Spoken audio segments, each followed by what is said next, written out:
সালামু আলাইকুম রাহমাতুল্লাহ।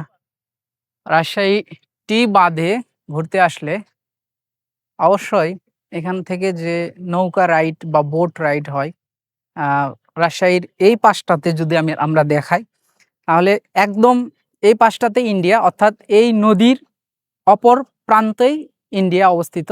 সীমান্ত ঘেঁষা বা সীমান্ত ঘেরা যে চরটা, এটা যদি আপনারা ভ্রমণ করতে যান বা ঘুরতে যান, তাহলে কিন্তু বেশ আনন্দিত হবেন। এখানে আমি একজন ভদ্রলোকের সাথে কথা বললাম যারা এই সার্ভিসটা দিয়ে থাকে, অর্থাৎ নৌকা দিয়ে যদি আপনি ওই পাশটাতে যান, তাহলে আপনার ১০০ টাকার মতো তার একটা খরচের কথা আমাদেরকে জানালো, যে এই ১০০ টাকার ভিতরে আপনি যেতে এবং আসতে পারবেন, অর্থাৎ একটি টিকিটের মতো।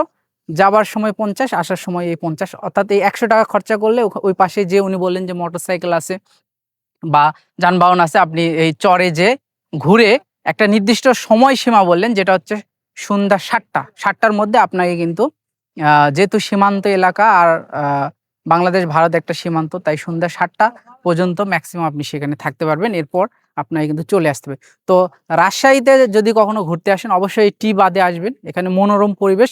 আমরা একটু দুপুরের সময় চলে আসছি, তাছাড়া বিকালের দিকে এটা মানে খুব সুন্দর একটা এনভায়রনমেন্ট কিন্তু এখানে পাওয়া যায়। আর নদীর যে পানি, তার সেই পানির যে একটা শব্দ, এটা কিন্তু আপনার মানসিক চাপকে কমিয়ে দিবে।